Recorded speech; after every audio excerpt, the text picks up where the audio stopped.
Google play store वरून MS card app download करा।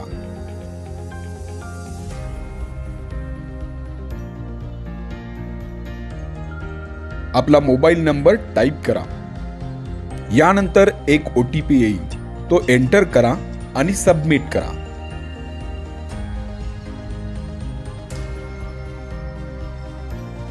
जर तुम्ही पहिल्यांदा MS कार्ड ॲप वापरत असाल तर रजिस्ट्रेशन करताना S ऑप्शन निवडा। त्यानंतर क्रमाने तुम्हाला तुमची माहिती भरावी लागेल। क्रमशः पहिल्यांदा तुमचे पूर्ण नाव, तुमचा ईमेल ॲड्रेस,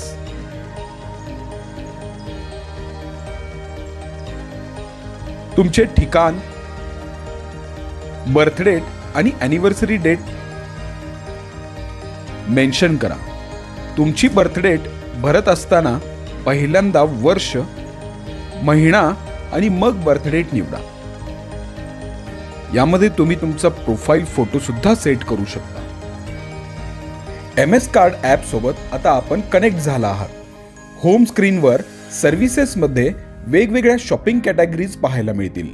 इथे तुम्हाला दुकानांची लिस्ट आणि ऑफर्स पाहायला मिळतील।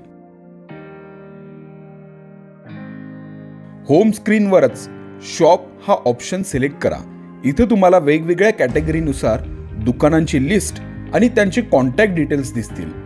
यामधील कॉन्टॅक्ट नंबरवर क्लिक करून तुम्ही डायरेक्ट दुकानांशी संपर्क करू शकता।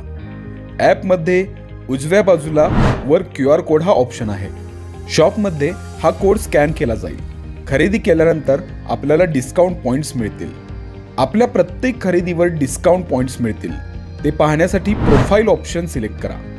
आपल्या प्रत्येक खरेदीची आणि डिस्काउंट पॉइंट्सची माहिती इथे आपल्याला पाहता येईल। हे डिस्काउंट पॉइंट्स एकत्र वापरून आपण एक मोठी खरेदी सुद्धा करू शकता। यामधून केलेल्या खरेदीवर डिस्काउंट तर मिळेलच, शिवाय मिळालेल्या डिस्काउंटवरही आणखीन डिस्काउंटही मिळेल। विशेष म्हणजे यामध्ये ऑनलाईन सारखी फसवणूक नाही, कारण ही दुकाने तुमच्या माहितीतली आणि ओळखीची आहेत। अर्थातच यामध्ये गुणवत्तेशी आणि दर्जाशी कसलीच तडजोड नाही।